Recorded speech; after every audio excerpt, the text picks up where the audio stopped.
All right, folks, it was worth a try.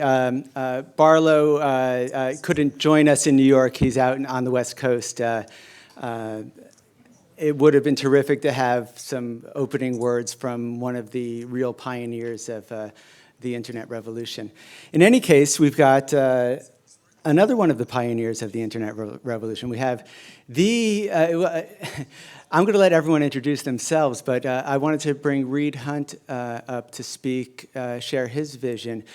Reed was, in fact, the chairperson of the FCC at what I think is about the most crucial time in the communications revolution, the 1990s, before, during, and after passage of the Telecommunications Act. And has since then been pioneering other ventures in the internet communication space. So Reed, why don't you step up and share? You can do it from there or up here. I think you may have a little trouble with this mic, but. How does that sound? In the future, the internet will be written on the scraped sheepskins with a combination of carbon and acid, so that everyone will be able to read it for centuries to come. But this is what we're stuck with right now, so I hope you all can hear me.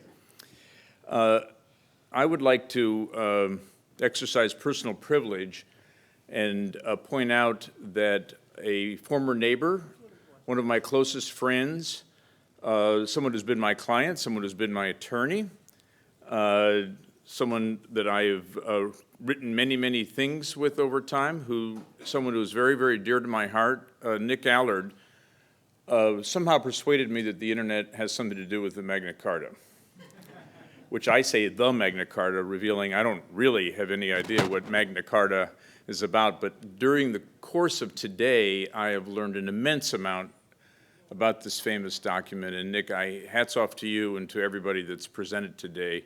It's been entertaining, educational, and inspiring. And so let me continue the segue from Magna Carta to the internet.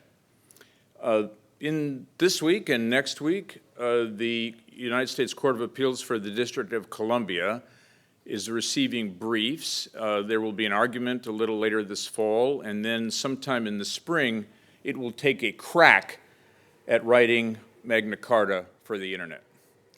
It isn't the first effort by courts to do that. It isn't the first effort by anyone to do that. John Perry's Declaration of Independence in Cyberspace in February of 1996 might be thought of as an early version of Magna Carta. I was glad to learn today that the versions multiply over time and the document gains greater meaning with the iterations. That's what we can hope for the internet. This case, I don't know the exact title of it, but it is the entire communications industry against the Federal Communications Commission. Since we reason by analogy, let me say that from the perspective of the Federal Communications Commission, where I was the chairman in 1996, from that perspective, the Federal Communications Commission is standing up for the stakeholders who were not present at Runnymede, as we learned earlier today, namely the peasants. The FCC is quite literally the spokesperson, at least in its own mind, the spokesperson for the users of the internet. And against it are the industry gatekeepers, the combination, if you will, of King John and the barons. If you are the appellants in this case, complaining about the internet open order, or the open internet order that the FCC issued, then your characterization would be that the FCC is King John, the tyrant, the lawless tyrant, and on the other side there would be the barons, and the barons would be all the telephone companies, all the cable companies, all the wireless companies. I don't think there has been any other case in the communications law books where the entire industry combined to take the same position as against the government. Normally in the communications sector, there are splits among the different mediums and the different industries, but here there is a unanimity. Which is the right way to look at it? I will say this, that the peasants expressed themselves in the course of the FCC's decision-making through the internet by sending millions and millions of emails to the FCC, sparked by John Oliver's famous double rants on HBO, which, if you haven't seen, thanks to the internet, you can see them by typing in John Oliver and the word dingo, since that's what he used to describe the FCC chairs. All FCC chairs have been taught, not all remember, you never begin a public statement with the following phrase, I am not a. I'm not a crook, I am not a dingo. That is the way to get on the internet in a bad way. But I will give Chairman Tom Wheeler the following immense amount of credit. He listened to the millions of emails and not to the phalanx of lobbyists. He especially listened to the following, to the YouTube clip that the President of the United States used to communicate his own wishes. And the President, Obama, was the first president in the history of political discourse to use YouTube to send a message to any agency, especially the FCC. And here was the message. I want you to regulate it in order to be sure that the government will be protecting the freedom of the use of this medium. The core issue in the case is whether the FCC may regulate the most widespread, multidimensional, and rapidly evolving communications platform ever invented. In summary, this platform is a network of networks, but it has a gate or a ramp, and those are called the Internet Service Providers, and the Internet Service Providers are engaging here in this case in what I would call an ontological debate. We reason by analogy, we lawyers, and so the Internet Service Providers are saying they are like printing presses, and then harking back to the medium of communication at the time of the First Amendment, namely the printing press, and so they are saying we have the rights of the printing press. The FCC's position is they are not a printing press. The printing press is the keyboard that you have in your hands, or it is Siri that you are talking to, the voice recognition mechanism, and the Internet Service Provider is a truck that delivers the newspapers. And like trucks, it can be regulated if it has some particular reason to be regulated, and this is a case about two competing analogies. I want to go back all the way to the dawn of the commercial internet. As I think hardly anyone knows, but I certainly assert, the internet was commercially invented the day that I was confirmed as the chairman of the Federal Communications Commission. That's a coincidence. I like to call it causation, but it was a coincidence. On that particular day, approximately, the CERN laboratories decided to release for free the protocols that we know as the protocols that make the internet work. Previously, they had thought that they would charge people for HTTP, IP, all these different protocols, but no one was willing to pay. And at also approximately the same time, the first browser that was optimized so that you could easily create pictures on your computer that could be viewed by someone else, that browser was released for free. That was Mosaic, and those pictures on your computer, well, those are what later became called websites. So what was necessary at that moment that I happened to come into office, thanks to the efforts of my lawyer, Nick Allard, and Al Gore and Bill Clinton, as I came into office, what was necessary was that the United States government, the United States technology sector, the United States thought leaders like John Perry Barlow and other people on this panel all had to decide the following. What do we think about this medium?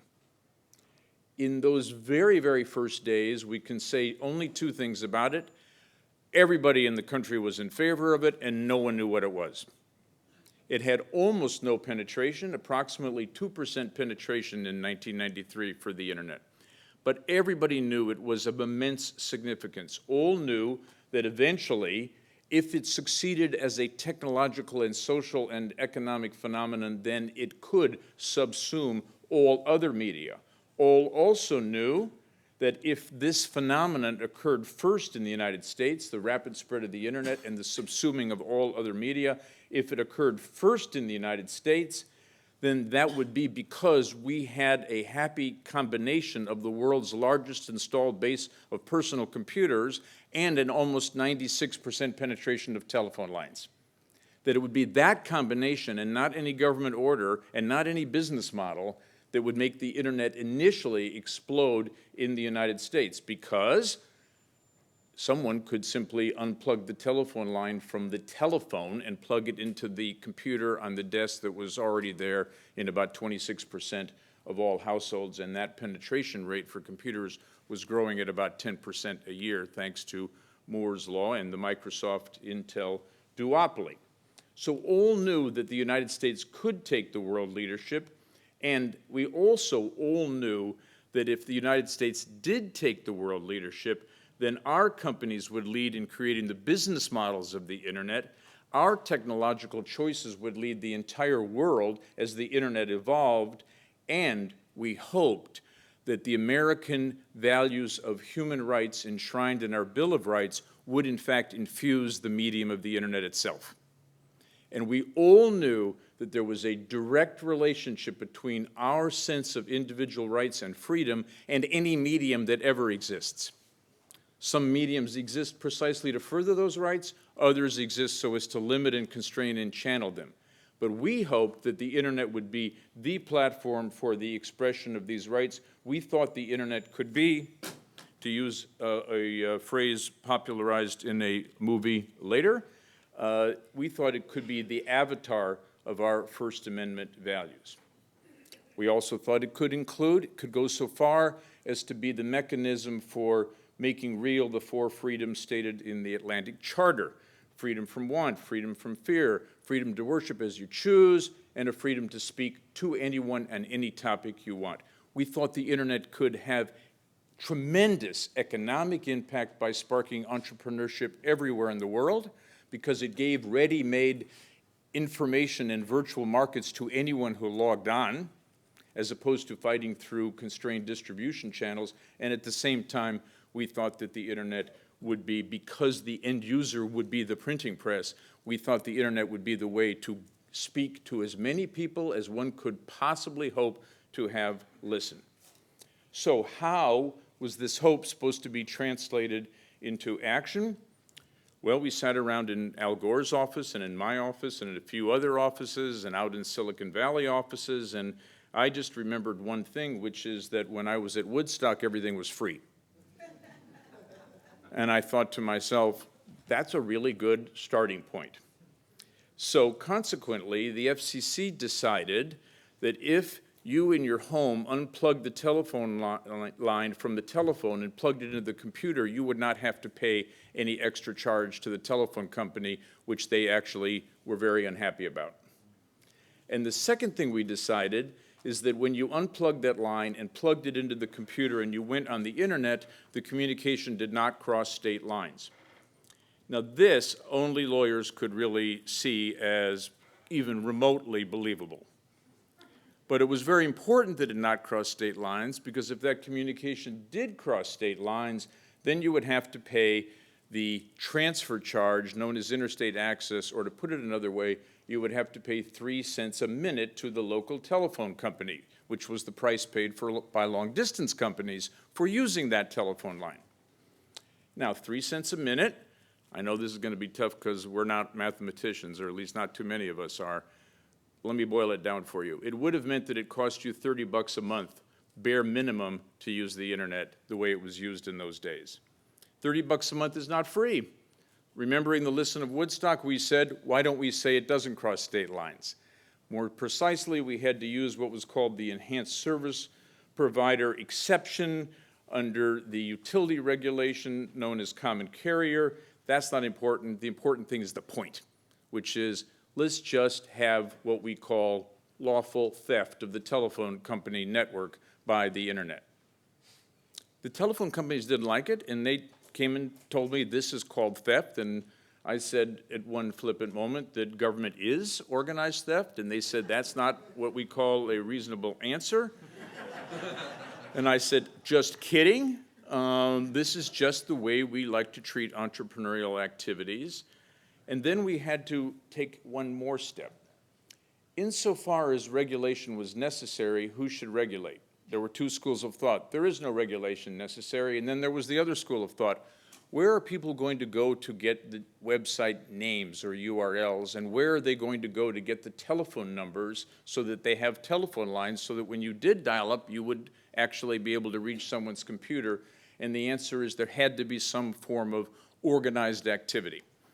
And so we spent a lot of time over at the White House and decided the FCC would not regulate these matters, and also nobody else in the government would. The Department of Commerce would issue a contract to a nonprofit that we conjured up called ICANN, and that was the beginning of the idea that the governance of the internet would be a relationship between government and non-government entities. And that fundamental idea is still the core argument of the United States all around the world, and it runs into one country after another that can't imagine a government delegating its authority and power over anything to any other entity except one that it owns or controls.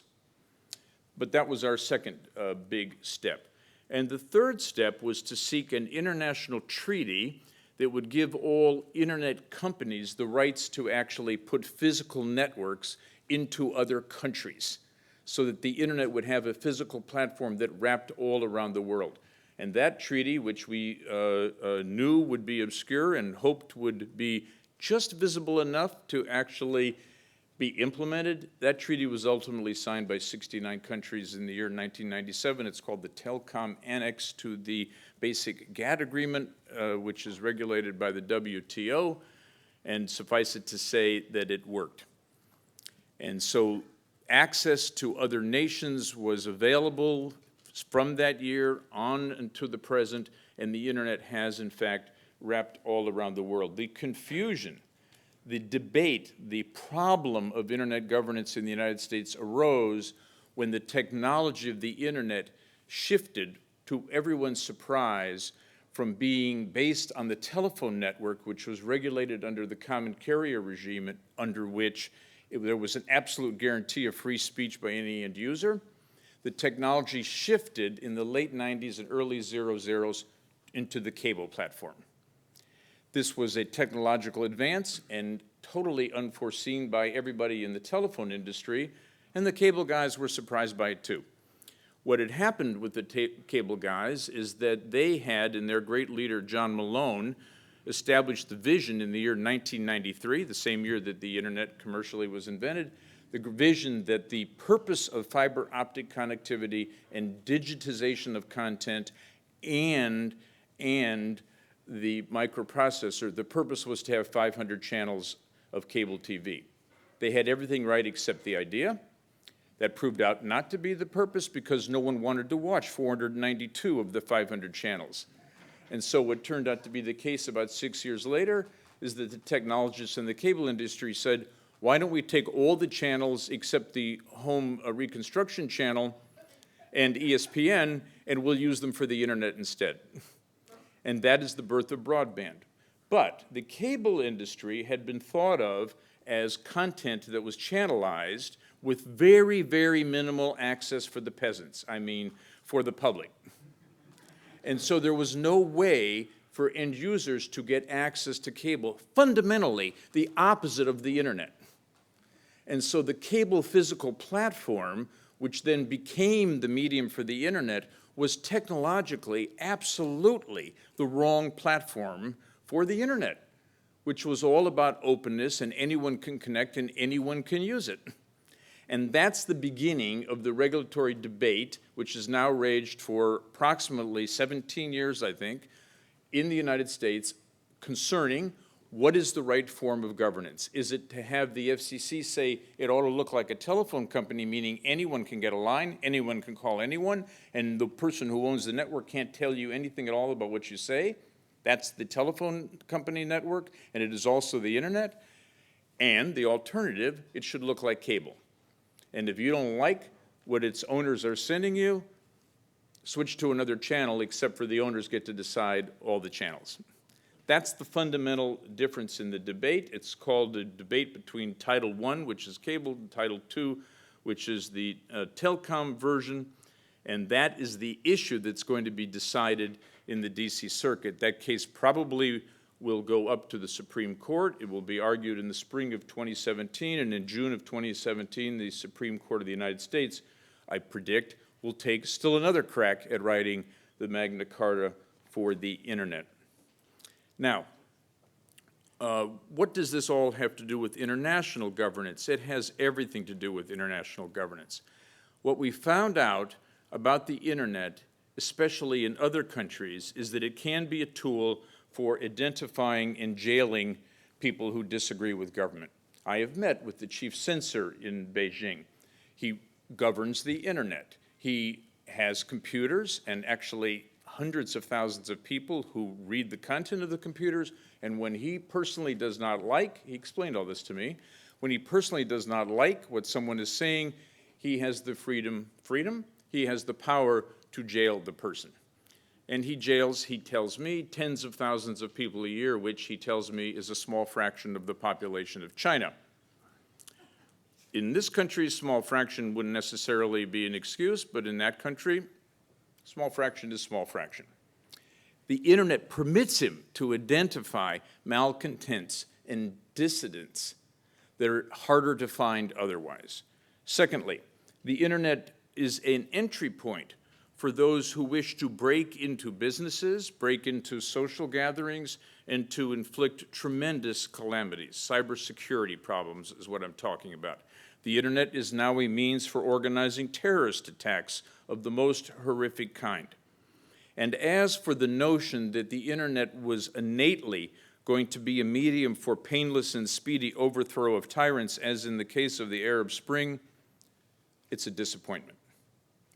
And still, when we look at it, a generation after its commercial invention, 22 years later, when we look at it, don't we fundamentally believe that it still is the ideal medium for the expression of our First Amendment values, inherited as they may have been from England? Don't we still believe that? And don't we still think that it is the job of the United States, as well as any other country that wants to go along, to establish the governing paradigm that should make the internet be the medium for those values? Technology is often said to be morally neutral. Nothing could be less true. The atomic bomb is not morally neutral. It is innately an indiscriminate killer, and you could certainly regard the effects of any atomic weapon as a version of very large-scale torture of the worst possible kind. The internet, I would argue, as a matter of intrinsic character, is designed to be fundamentally the expression of First Amendment values, because anyone who has access to the open protocols can join, total freedom of association. Anyone can express anything naturally without permission from the gatekeeper. That is the essence of the open internet order at the FCC. And as a purely virtual exercise, it naturally leads to two-way discourse. Broadcast TV does not lead to two-way discourse.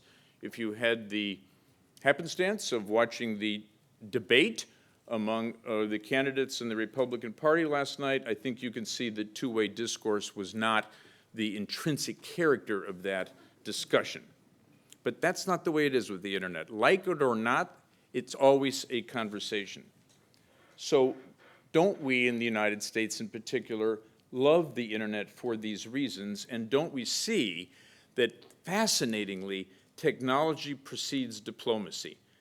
And it is, in fact, the most powerful statecraft that we have at our hands, despite the disappointments. So therefore, in sum, what should we do on an international level? I was told to come with a plan. I'm going to come with a plan and then conclude, and thank you, my panel members, for your patience. First of all, the D.C. Circuit and the Supreme Court really do need to sustain and uphold the FCC's open internet order. That order ought to become a global paradigm. Every other nation state should imitate it. We, the United States, should ask all other international standards bodies, both the technical bodies and the political bodies, to embrace that particular order. We should have it be that all governments all around the world are asked to contract with such standard bodies, just as we did in the U.S. with ICANN. And in those contracts, they should divest themselves of powers that they have arrogated unto themselves over many other communications mediums, and they should trust those standards bodies. The countries that adopt the protocols of the same standard bodies will then find themselves to have been drawn into a kind of treaty, because it'll be a hub-and-spoke approach where the central hub are the standards bodies, IEEE, internet bodies that already exist, and the spokes will be the governments connecting to them. The thing we have to get over is the notion that the governments will play no role and need play no role. They are playing a major role in every other country in the world. What we need to do is figure out a governance system that makes that be a productive role and not say that there should be no roles. And the way to do that is to have it be that those nations that are connected through this hub and spoke system need to begin to agree to ostracize the non-agreeing nations. So that, for example, when during the revolts in Egypt, when Egypt decided to cut the internet, which they did physically by going to the point where the cable came up out of the Mediterranean Sea into the Egyptian network, when Egypt decided to do that, what didn't happen, but what should have happened, is that as an internet society, Egypt's government should have been ostracized. But we don't have any plan to act like that. We don't have any way to do that. And yet the reality is that no small nation can afford to be severed economically from the global internet. And so there is a negotiation that has to be had, nation state by nation state. But as long as the bulk of the world's economy is on the single platform of the internet, then the bulk of the world's economy will establish the governance system. Yes, I am seeing government as a protector, not the enemy. I don't see the FCC as King John. I see it as the spokesperson for the peasants. Yes, that might not always be the case, but I do hope that it always will turn out to be the case, as was the case with respect to Magna Carta. We see iteration after iteration in the search for a higher form of justice. Seems that as if it has worked out all right for the 800 years of Magna Carta, and after 22 years of internet, I think we've also seen progress in that form of governance as well. Thank you very much.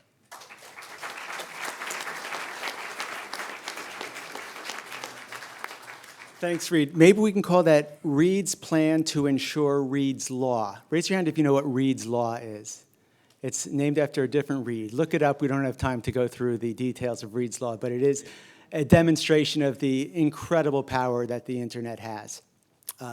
He talked about broadcast. He talked about two-way connectivity. The internet allows for any-to-any connectivity. That's Reed's law, and that's what we're trying to accomplish here in various forms. Now, I've got to come clean on my own personal biases and my background.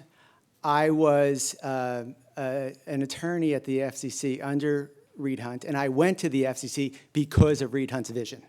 I still share that vision, and I still admire everything he's trying to promote.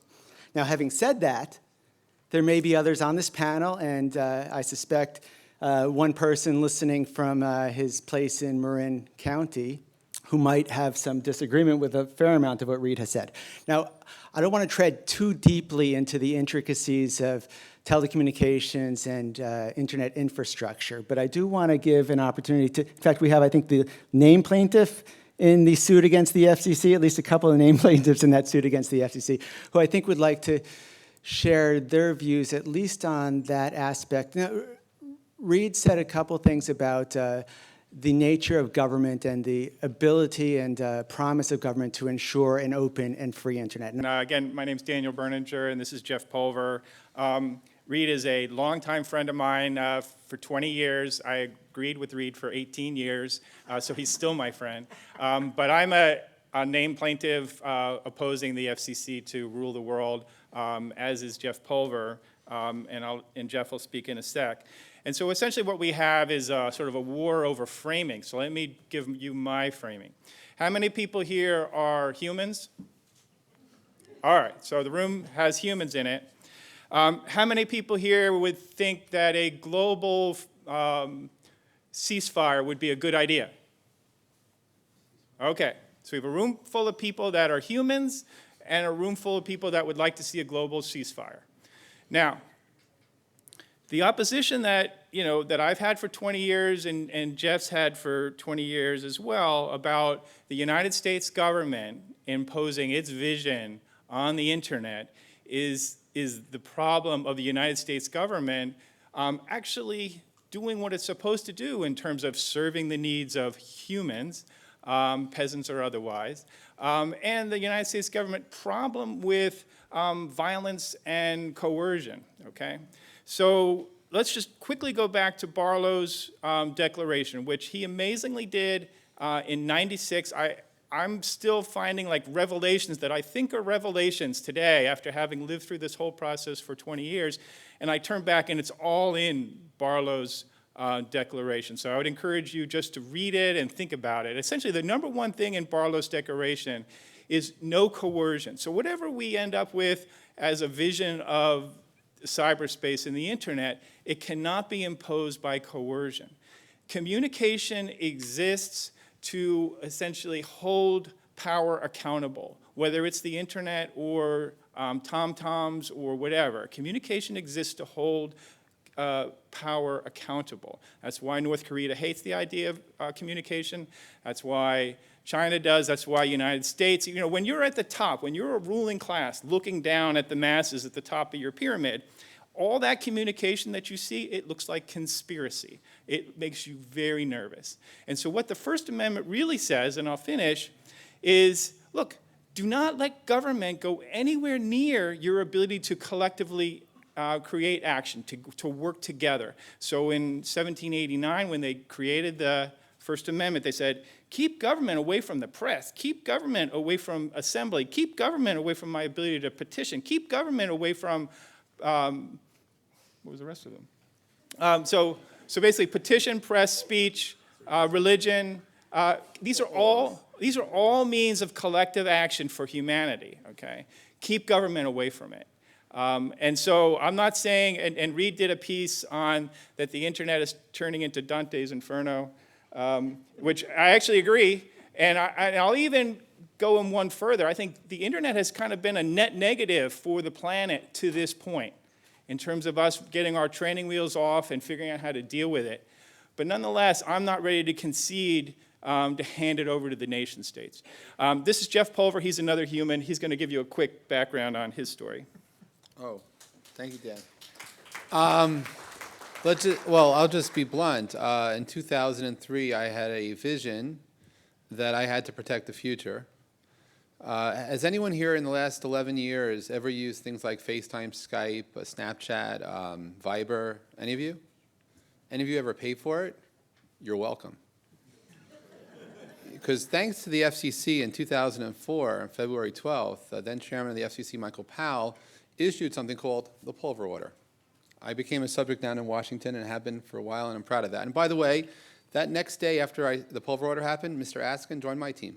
So we're dealing with someone who's actually on both sides, literally, even if, and I'm in great gratitude for the work of Reed, because I believe the vision that he had for when he ran the FCC was exactly the right thing at the right time. I have no issues at all with that, and but I am worried about the future.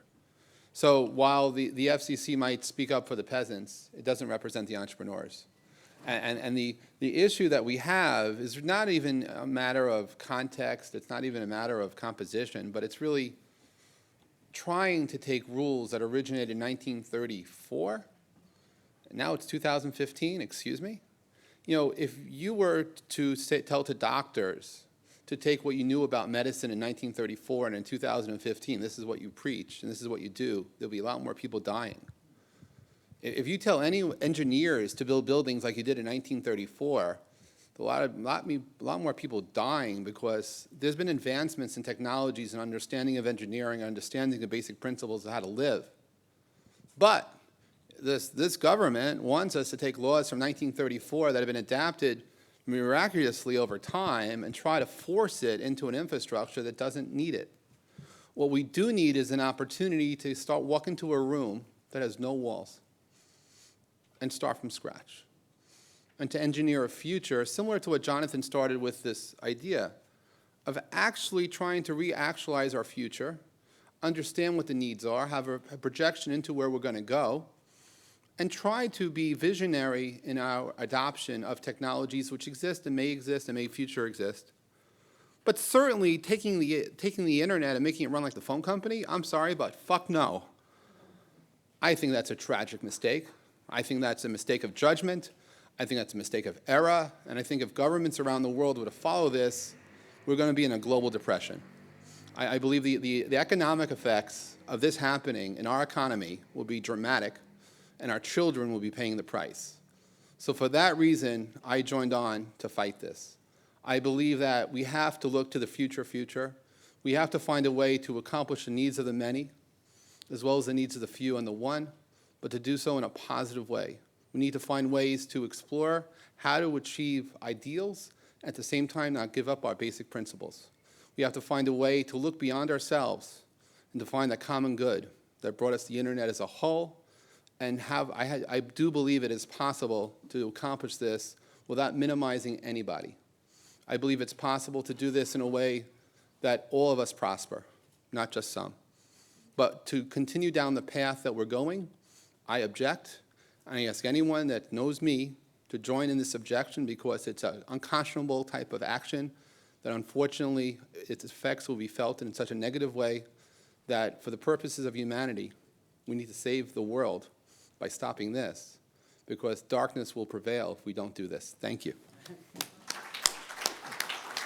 All right, wait, I think we may have a few more rebuttals along the way, but let me see if I could break this down a little bit into some concepts we can maybe appreciate better. I think in an ideal world, if the internet was a flawless vehicle and technology was perfect, and as we saw today, that is not the case. I would have much preferred if we could have had Hugh Locke's 12 chairs and had each of these folks sit at one of the chairs that they were either voted to sit in. I assume Daniel Gillmor would have sat at the free speech chair. Is that right, as the ACLU rep? Okay. You'd all get to pick your chair. It's not the world we live in. Technology is flawed. This is a very rudimentary. Back in 1994, even before John Perry Barlow created his Declaration of Independence for cyberspace, Alvin Toffler, Esther Dyson, George Gilder wrote their own Magna Carta for the knowledge age. So for at least 21 years, since right after the advent of the internet, we've been grasping with ways to harness the internet for the greater good of humanity and the planet. So far, I think we've largely failed. I frankly wish we still had Doug Rushkoff on the planet, who did post I posted for him a tri-sider question issue that I think resonates from his perspective. I think he might suggest that the internet needs to be a vehicle to ensure the virtuous physicality of the world, to make sure it doesn't undermine the physical world, the environment, et cetera. I think he has horrific visions of a world of Metropolis, if anyone has seen the Fritz Lang film. But he wants to make sure that the internet is not used as a vehicle to sabotage the physical world as well. So we've got a couple actors playing in this. You know, again, in an ideal world, I think we would immediately grab something along Barlow's vision of empowering every single human with sovereignty and then relinquishing whatever control they decide they want to relinquish back to the globe. We don't live in that world. We live in a world where we've had iterative steps from the beginning of the Magna Carta to the Peace of Westphalia to the Mayflower Compact to the Continental Congress to the chartering of the UN. We've had all of these iterations, and through it all, we are still in this nation-state paradigm. And I think, Reed, and maybe you want to jump in first. I want to hand it off to some others. Maybe Charlie wants to step in on this too. And then I want to start getting into the technology issues. But when Reed talked about the creation of ICANN as a public-private partnership and trying to relinquish some control to other world governments, there was still this conception of a vital role for world government to ensure liberty and to ensure perhaps maybe that corporations don't over-control the situation. There still seemed to be this guiding force that needed to make sure that human liberty was protected, and it couldn't come straight from the full population of the planet. So I do imagine decades from now, we may live in that world where the internet is perfect and flawless and has no friction, and every individual can have a vote in the global community. But I don't know whether we're there, and I know this is a far cry from there.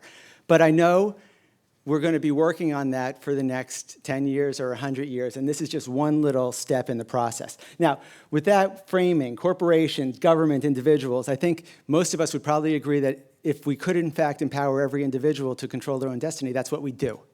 But how do we get there, and what role for corporations, and what role for government, and what role for treaties? Maybe, Charlie, do you want to give some commentary? Yes, Hello, my name's Charlie Nesson.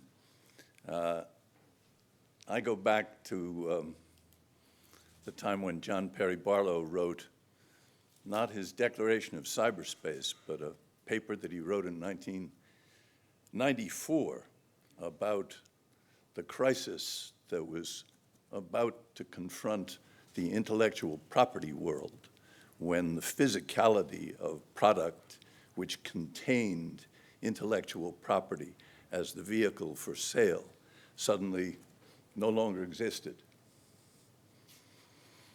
We talk about cyberspace, we talk about humans, and we talk about internet.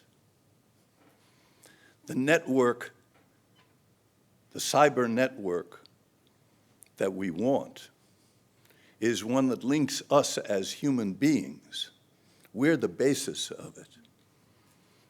When I listen to this, I'm coming from a different place than you. I think you're missing it with the Magna Carta. What was the Magna Carta? The Magna Carta was exactly the jury that your art encompasses.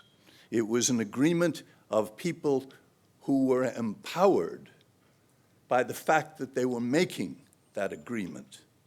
It was an agreement amongst the barons, yes. As against the king, yes, that said that the king can't take the liberty of any one of us unless 12 of us agree. That was the bulwark of liberty. That was the jury, the basis of trial and freedom and liberty in Anglo-American process. But we're now in a different place. When you talk about rights, when we talk about Magna Carta as if it's a charter of rights, we're getting it wrong. I mean, so far, how many Magna Cartas have been written since the advent of the internet? The Berkman Center is now doing a study of them. There are over 80. So the idea that we're going to get together and we're going to say what it is that we want, is that empowering? Is there any state there to which we're appealing? No, it's the nature of cyberspace, that there's no state there. It's just us. We are we the people. And if we wanted to take a lesson from Magna Carta, we would recognize that in cyberspace, the big problem that we have is determining what is true. We're surrounded by media, environments, persuading us with capital infusions as to what is true. How do we know what is true? Well, veritas, the idea of Socratic knowledge, Socratic truth, the idea that the web we want may be a semantic web, but the web we need is a Socratic web.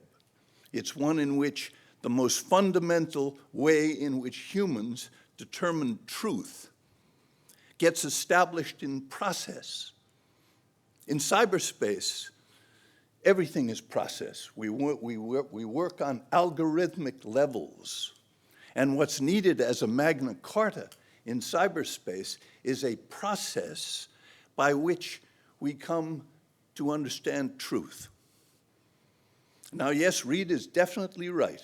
The problem that you see from the moment that the internet appears is how are we going to govern ourselves? How will we do it? And yes, we can start out trying to elaborate the same structure that we've been elaborating since 12,000 to 1215 and do it through nation states. But the fact is, I wish Rushkoff were here. He spoke of the metaverse, where everything is connected, where there's no government on top. That's cyberspace. And he writes about the snow crash. What's the likelihood that we can figure out how to govern ourselves in this space? Are we going to do it from the top down? Are we in this room going to come up with a plan from the top down of how the nation states are going to, is that empowering? No, it's got nothing to do with what we've got to do here. There's no way we are going to do any of that.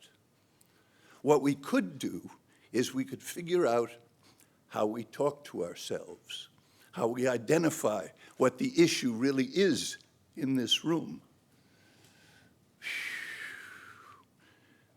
Where were you going to put up a URL for me?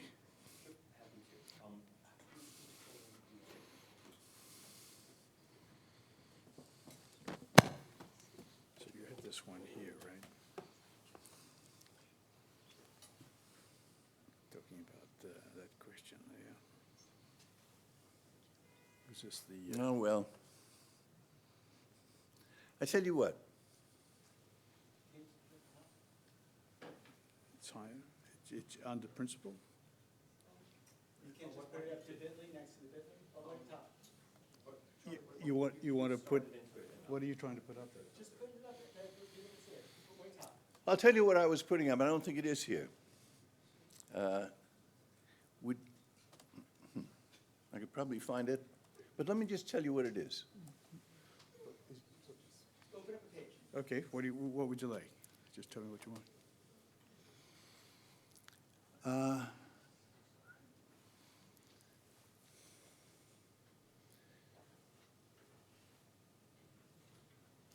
I'm sorry that we're disconnected here. I'd like to be able to give you a link to what we call the question tool at the Berkman Center.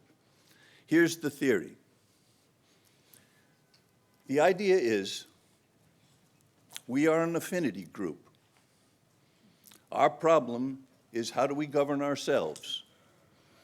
The first question is how do we figure out what the issue is about which we want to discuss? What is the issue that divides us? And what is being offered is a process. We won't be able to get it, but a link to something that is quite like the environment that Jonathan is offering, like a Twitter environment. Well, I don't know, I can't, for me to describe it, I haven't got the URL myself unless I sent it to whoever your assistant was. Oh, okay. So it'll just take a moment for GitHub to catch up.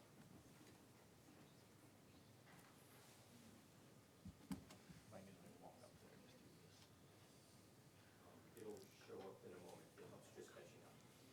There we go. Okay, they're both up there now. So if you click refresh, I believe that's. Yeah, okay, go to one of those.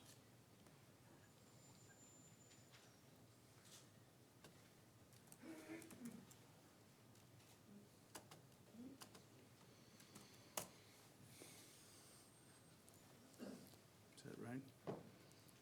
Okay, good.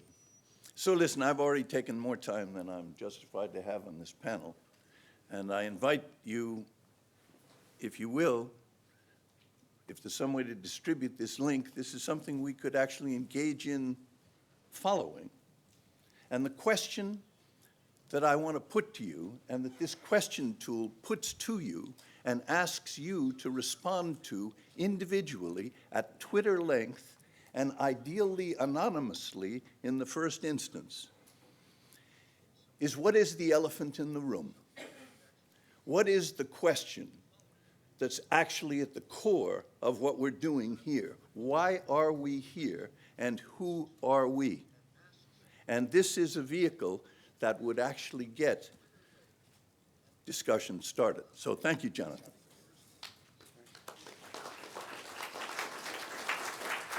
All right, so Charlie, here's what we're doing with that. That link will exist on our tri-citer on emagnacarta.org as a suggestion by you. I also will hope that the ISOC folks and the consensus folks will review that tomorrow during the Ethereum hack. Maybe it's a worthwhile tool. Maybe it's probably something worth playing with. You've probably done a lot more interesting research on it than the tri-citer that we built. This is going again. In any event, why don't we hand it over to more of maybe our techies? Is it fair to say Harry's a bit of a techie? I'd love it if you could come up and talk maybe about the technological solutions to development of Magna Carta or wherever else you want to go. But I know you've got some relations with IETF and Yeah, W3C. so I work for W3C at MIT, and my job, I don't really design the protocols, but we gather a large global consensus of technological experts, of representatives from civil society, occasionally lawyers, but not often, to determine sort of what are the future protocols of the web and how this fits into the larger internet and a sort of larger strategy for an open web and internet. So I work with colleagues like Dan, Kahn, and Gillmor here at the IETF. Now, often, we've often tried to avoid policy questions. We view ourselves primarily as engineers. I have a PhD in machine learning, and we try to avoid, to a large extent, legal and ethical questions. However, at this point in human history, I think that's probably impossible. Standards that even W3C produce have had wonderful effects on allowing people to share content, such as using HTML, to share data with XML, RDF, and create new and exciting web apps with all sorts of JavaScript APIs. At the same point, some of our standards have been dangerous, even despicable. Standardization efforts around encrypted media extensions to put digital rights management into the web, restricting the ability of people to share content due to copyright.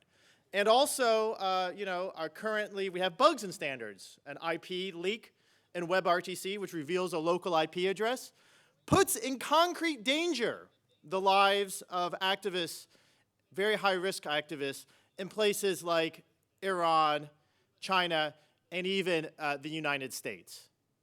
So we have a problem, and I think Snowden really hit the problem on the head, and in response, the technical community has, over the last few years, primarily due to people who are now, without really due process, in a situation of exile, people like Julian Assange, people like Snowden, are now coming to terms with the ethical and legal and political implications of the protocols that they're designing. Because it's not just the fact that code is law. That's a truism. It's really easy to say. The fact of the matter is these protocols are socially designed and implemented by corporations, governments, and all sorts of actors, and that the communications that these protocols do enable is the actual, sort of, for lack of a better word, governance of the net to a large extent, as we see power move away from traditional institutions, including the state, slowly but surely, into platforms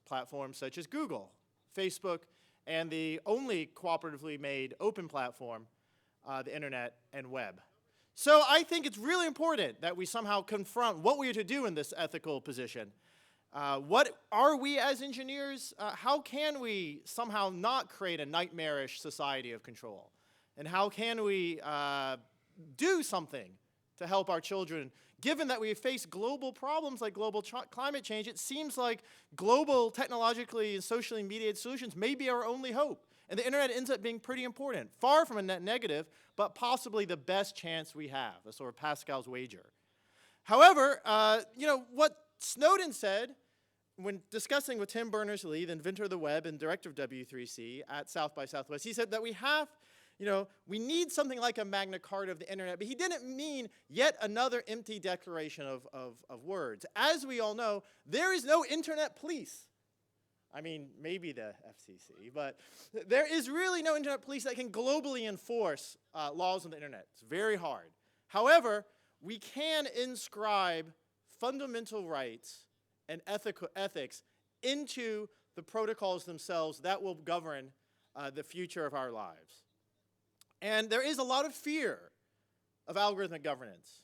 A lot of people, often people with very limited or no technological training, Morozov comes to mind, will be very against this prospect. But I would say look at the nation states that we have, the institutions we have, are clearly incapable of actually governing in this space very well. Look at the ITU, for example. They're just not capable of doing it. Even our, Obama, not capable of tackling global climate change. And we have to have faith that the people themselves can tackle these problems if their protocols respect their fundamental rights. But we don't know who these people are and by what process we can inscribe these rights into protocols. So the Magna Carta is just sort of a concept. It's a bet. It's a thought experiment, to use the terms of Daniel Dennett, that maybe we could do something. And I think that the general concept of crowdsourcing this from the internet sounds silly, but should not be taken lightly. Usually when we think of history, we think of that the people themselves are the object of laws. But actually what you find from the Constitutional Convention of 1787 onwards is that the people themselves, are the create the laws at these constitutional moments when the previous state structures, the previous social norms are in some state of disrepair, if not collapse. And we have periods, we've done this before. At the end of the 60s, most people don't remember this, but we had, a revolutionary people's convention, started by the Black Panther Party at September 5th, 1970 in Philadelphia, that thought that how can we actually improve the American Constitution to actually guarantee liberty and justice for all, because it's so clearly not being applied to black people, to gay people, to females, to the poor, right? So it is possible, and didn't succeed, but they had some really good ideas, that we can revisit these kinds of constitutional moments, and that the internet, the crisis that Snowden brought to our attention as engineers, the crisis of mass surveillance that we had enabled by poorly designing protocols for the most part, that this our constitutional moment might be a moment whose time has come, and is by virtue of interacting in this process, having the kinds of discussions that Charlie Nesson has wanted us to have, that we can form the people, that the people are created in this process itself, and that we shouldn't be afraid. We, the people, did create, this world, these palaces and these buildings and these law schools and these courts, and these protocols, which are often, to be honest, as a designer of protocols, very shabbily done, and often have not been updated for 30 to 40 years.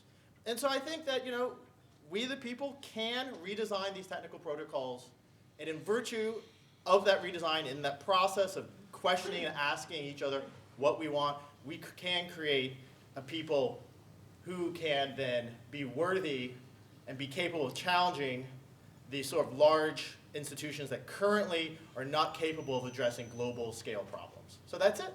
Thanks a lot.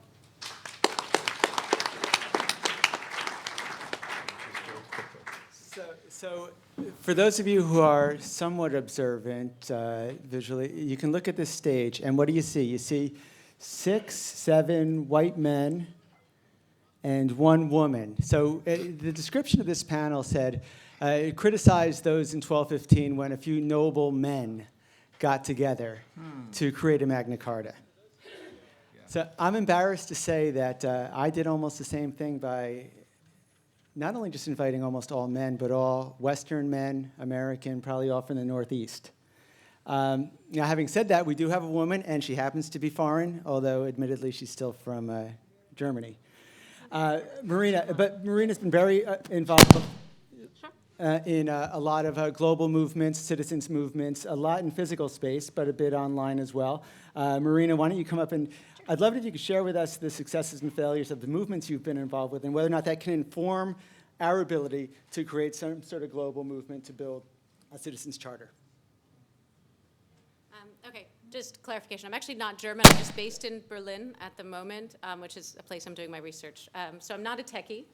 I am a lawyer, but I'm a practicing sociologist, and that's the kind of work I've been doing, kind of both as a participant in movements and doing research with movements. But I want to say that the whole question of the Magna Carta and what informs my thinking of the Magna Carta is Peter Landbo's writing about the Magna Carta, which is thinking about it as commons.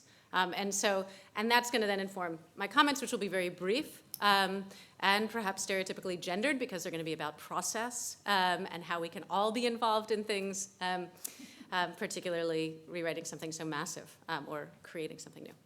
So the concept of commons, not just thinking about a resource, but actually thinking about commons as there's the resource, but then the process by which that resource is managed So commoning, so having, it has to be active and engaged. So this is how it's both thinking about the Magna Carta, but also potentially the Magna Carta for cyberspace. So who is doing the commoning? Obviously, it's the commoners.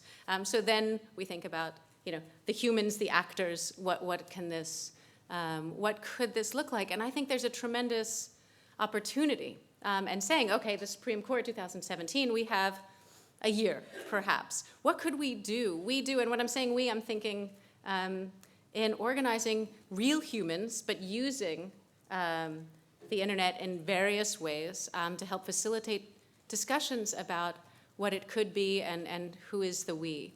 As far as specific, and so this is where I would love to see some of this conversation going in concrete terms. How would we do this, and how would it be meaningful? Because if it's not in the sense of commoning by commoners, it's not going to be meaningful for people, I don't think. And so the movements over the last few years, which are the movements in particular I've been relating to and studying, so Occupy, the 15M, movements in Greece, that have been practicing horizontal forms of democracy. So face-to-face, people actually listen and engage with one another and try to come to forms of consensus and use different tools that are both focusing on the face-to-face, but then using technology. So how to come, people have been coming to agreements, whether they're small scale in a plaza, but then larger, there's a group, Take the Squares, for example, that includes people from mainly throughout Europe, but some places in Latin America, and then having global conversations on the internet, and then meeting face-to-face, having people that aren't necessarily representatives from different locations, but spokespeople reflecting the conversations that take place in real space, in real time with real humans, and then reflecting them, though, on a different level, and then bringing them back again. So I would love to just see the conversation go into how can we imagine that. There have been many experiences of popular consultas and rewriting constitutions like in Bolivia or the Zapatistas, 1994. Every time I hear it, I think about the Zapatistas in Chiapas, Mexico, and how they used both the internet and then popular consultations with the population throughout Mexico to come to what was kind of a loose consensus on certain topics. So how do we use it to then rewrite it, and keeping in mind this commoning in the process?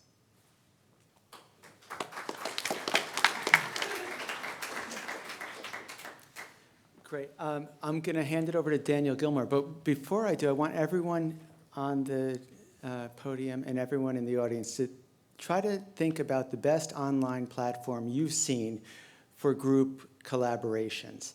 And afterwards, I'd love for everyone to share their ideas, either on the tri-side, or if we come away with one thing from this session, I want to know what platform we should be using. So I heard one vote for Slack. I heard another vote for Ethereum before. I heard another vote for the Magna Carta site from Harvard. Daniel, why don't you take it over? Hi. So I'm Daniel Kahn Gillmor. I'm working with the ACLU as a technologist for the Speech Privacy and Technology Project. I am not a lawyer. I'm a software developer, a systems engineer, systems administrator, and I work on internet protocol design as well, just like Harry Halpin was saying. So I wanted to ask you to think about the Magna Carta and the internet, both in terms of questions of concentration of power. So the Magna Carta was a group of relatively powerful individuals saying to an even more powerful individual, back off, we won't let you have this much concentration. And as a model, I think that process of starting to say, hey, too much power resides in this one centralized spot, we need to break that up, and it needs and devolve power to the people on whom the power is exercised, similar to a commoning, perhaps, although the barons were certainly not commoners. I think that's a model that would be useful to think about going forward if we want to think about a Magna Carta or something like it for the internet, because the internet itself has many concentrations of power. And those concentrations of power are relevant to the civil liberties that we care about. So for example, there are many actors who control parts of the internet who have the ability to cut you off from the ability to communicate today, in today's world. There are many actors who have the ability to impersonate you in today's world on the net, which I think goes back to Charlie's point of the question of not just what are we doing here, but who are the we, right? How do we know what's actually going on? So as a heavily mediated network, the network operators, the governors of the network, have an opportunity to modify what is possible in terms of the civil society that arises from the network itself. And this goes back to the protocol design, and it also goes back to other forms of centralized power that happen in the network.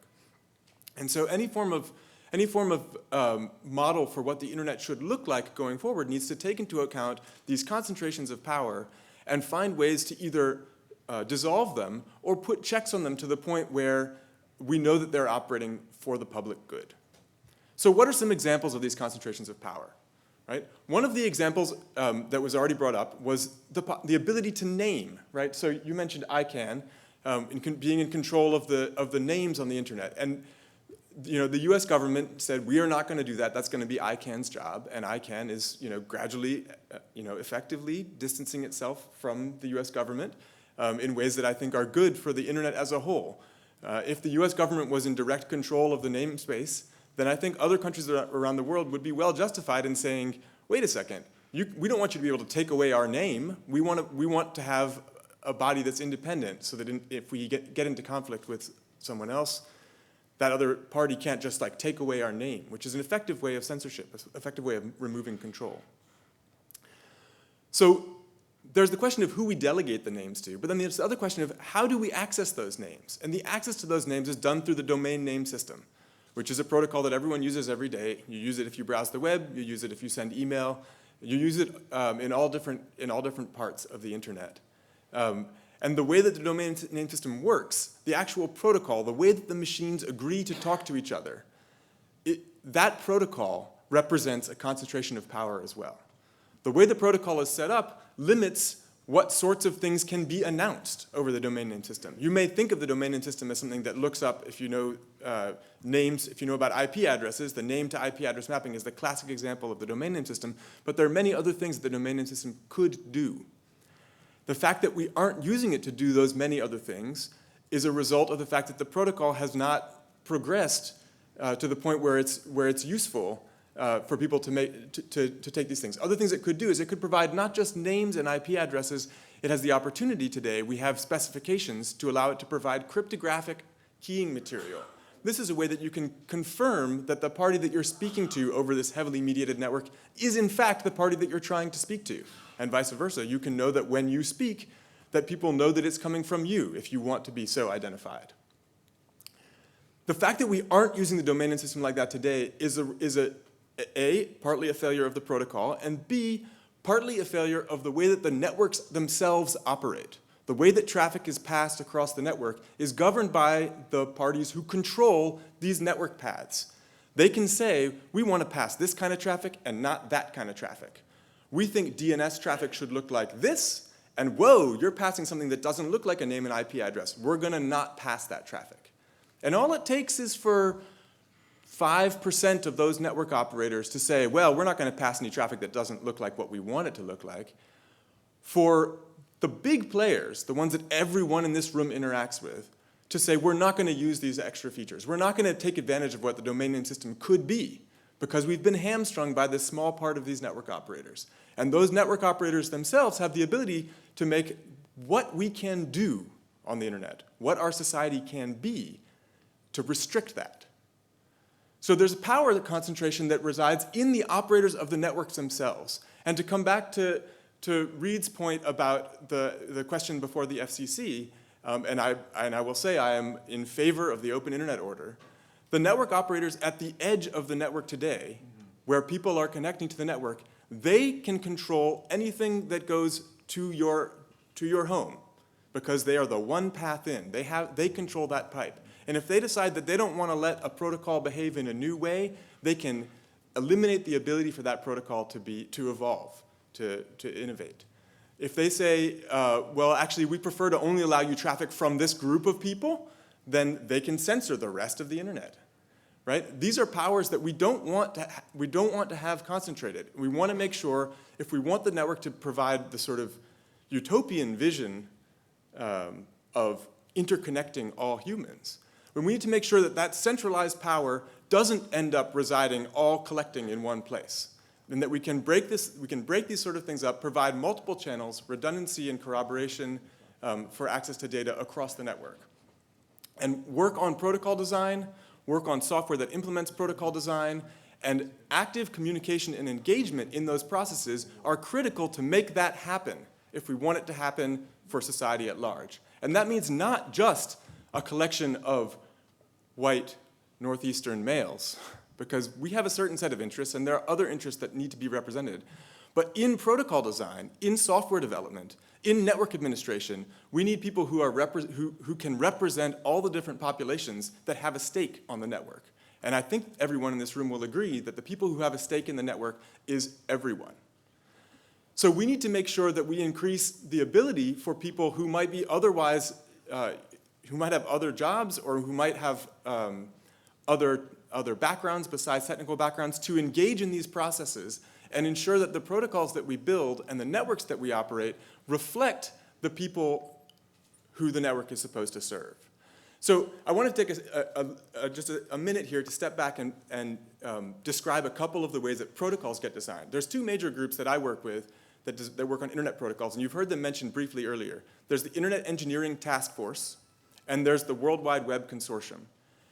And as Harry said, these organizations say that they're not, that often you'll hear noise coming from these are technical organizations, we're not setting social policy. But in fact, they are. And if you ask the folks who are thinking in those organizations, they will admit not only that they are, but they will say that they have some concrete agendas. I want to read you a couple of sentences. One of them is from the World Wide Web Consortium's HTML design principles. HTML is the language that's used to render web pages, without which your browser couldn't show you the websites that you visit. In their document on HTML design principles, they say explicitly, there's a section called Priority of Constituencies. And they say explicitly, in case of conflict when designing new changes to HTML, in case of conflict, consider users over authors, over implementers, over specifiers, over theoretical purity. In other words, costs or difficulties to the user should be given more weight than cost to authors, which in turn should be given more weight than cost to implementers, and so on. So they're explicitly saying, we are building this network for the sake of the users. So this is an explicit statement about who we're building the networks for, and it needs to be an intentional statement by the engineers that are involved. And that means that the engineers we need broader engineering, broader drawing of engineers and activists, civil society, to engage with these processes to make sure that these networks and that this fundamental piece of our society remains open to everyone. When I was offered to sit in the free speech chair of this art piece, thank you, that was the one that grabbed me for sure. One of the things that I really liked about that chair was that it reflected this tension of communication, both of free speech and of potentially of surveillance. We have an opportunity with these networks not only to provide a chance for the world to connect to each other, but we have an opportunity to provide another source of centralized power, which is surveillance and control. That is, in fact, what the network is doing today. The internet is not providing the utopian vision of an interconnected society. It is providing an opportunity for centralized control, for censorship, for surveillance, for massive invasions of privacy. As protocol designers, that's a failure on our part. And we need to fix it. And we are working on fixing it. One of the ways that we can fix that is the use of cryptography. And we've heard a lot of noise recently from many governments around the world, from the UK, from China, from the US, suggesting that cryptography itself should be limited somehow. That if someone's going to offer a cryptographic product, that maybe it needs to have a backdoor for the good guys to get access. And every engineer I've ever spoken to knows that that is not possible. That the act of building a backdoor results in a less secure network for everyone, because it is very difficult to keep those backdoors under the control of the parties that you expect them to go in. These backdoor proposals come in all forms. There are explicit legal requests, there are attempts at legislation, there are attempts at judicial imposition, and there are sneaky backdoor attempts to go ahead and subvert the standards-making process itself. We have clear evidence of that.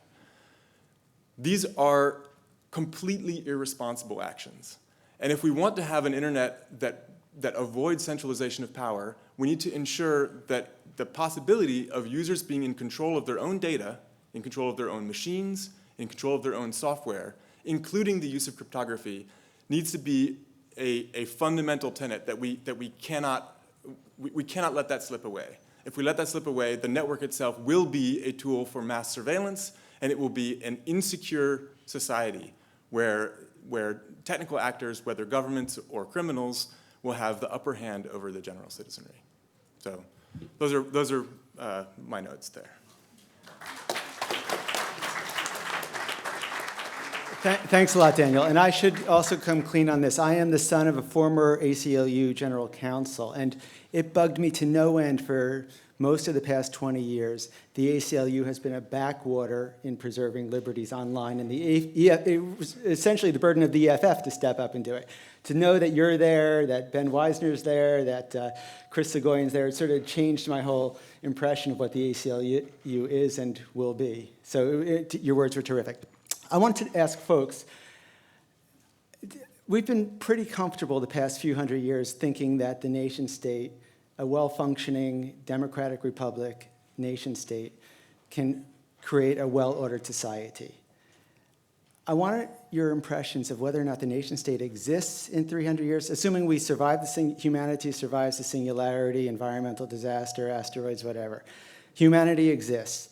Do we still have a nation state, or has the internet, or what evolves from the internet, become such a frictionless functioning tool that there is no longer a need for the nation state, and humans can interact under some sense of a common charter for humanity?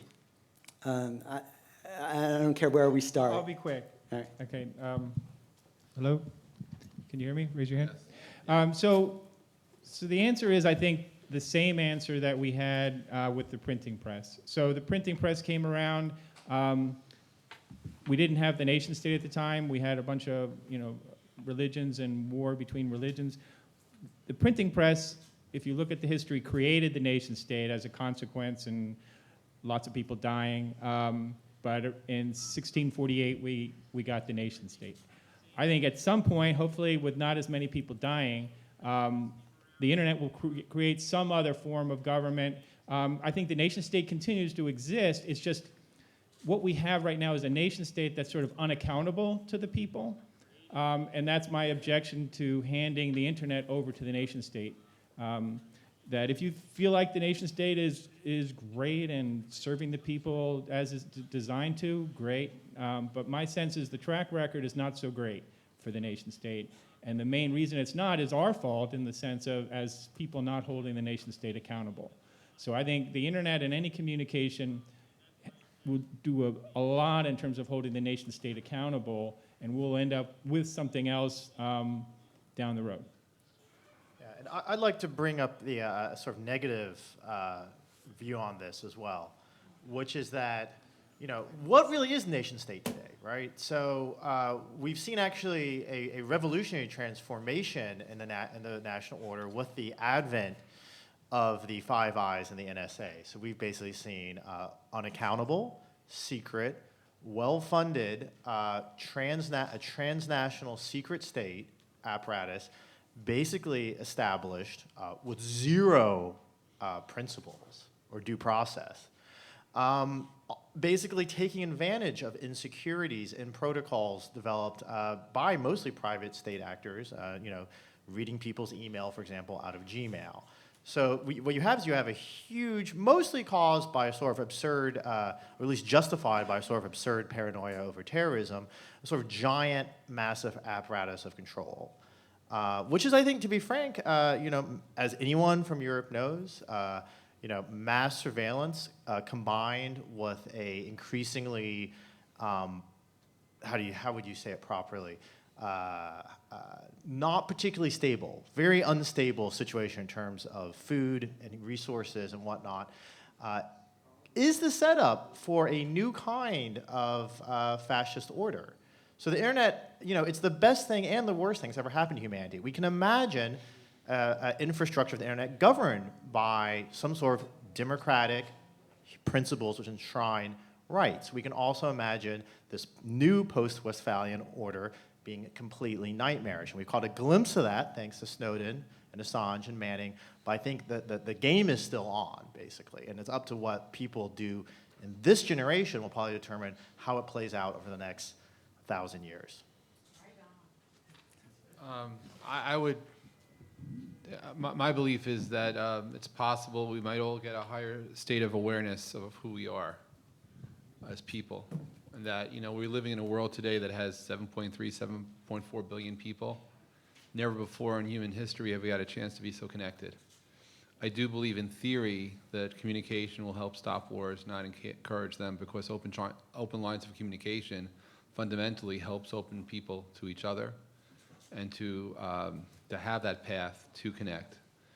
300 years from now, my belief is that as people, we become, don't call it more spiritual, but more physically aware of who we are, what we can do to help each other. The connectedness of the internet on the positive side might create an awareness and a reawakening of us from the inside out. That as humans, we actually have feelings. Things that maybe when you get to robotic control, those robots don't have those feelings. They don't understand what it's like to really love. They don't understand what it's like to be. They don't understand who we are really, even if they have singularity as far as mindset.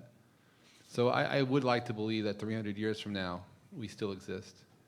That there's a higher awareness of who we are, and that we can actually collectively change the world together as one in ways that were written in scripture and in song and actually be.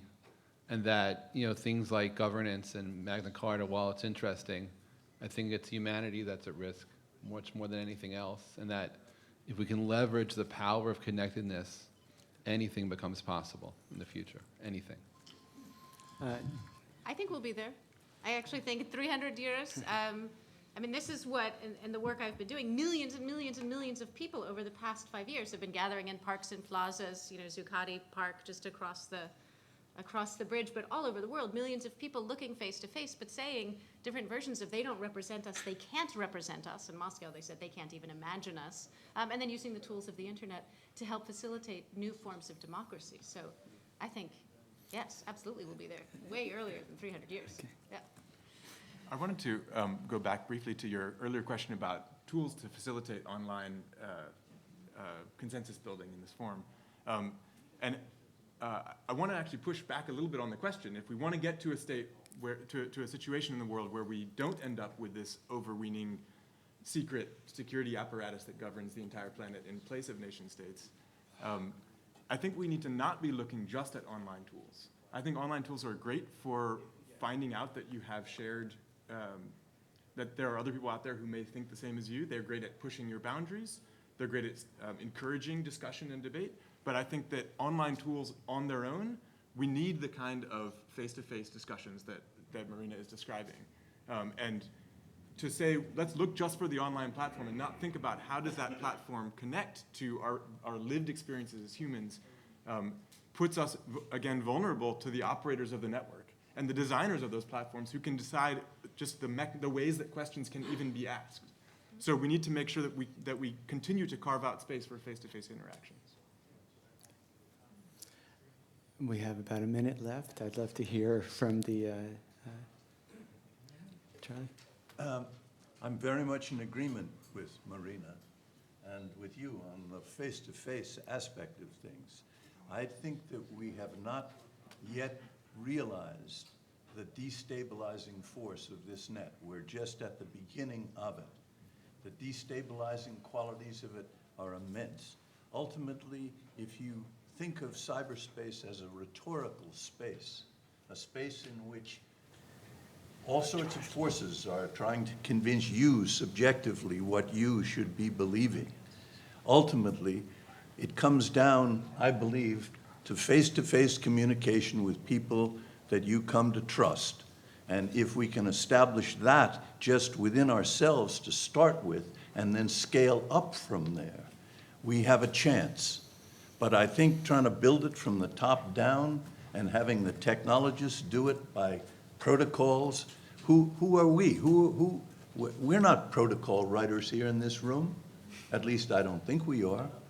We are the people who are going to use the apps that are going to facilitate process. And if we can make that process one that's truly democratic, we can build from there. That's at least my offering. Reed, you shared with us a wonderful vision at the beginning. Has it, and it, frankly, fully baked vision. I don't know if it's evolved further since you began your conversation 60 minutes ago. You know, let me just say thank you, Jonathan, for getting us all together. I've learned a lot from this discussion, and I think it demonstrates the culture that while we may agree or disagree on specific governance mechanisms, I think we really violently agree on the purpose of the cultural evolution that we are all proud to be part of. So folks, it's going to be a tough road. The fact that we can't get 8 people from fairly similar cultures to agree across the board on a process and some principles suggests it will be a long road. But that's not to say, like, I teach startup law, which means I work with a few hundred startups every year. And the one thing I've learned is the successful startups are the ones that try, fail, pivot, try again, fail again, try again, and keep trying. So we're going to try this a million different ways. I love the fact that most of the folks on the stage are trying some form or another, and I hope that all of us will become activists starting tomorrow. Thanks.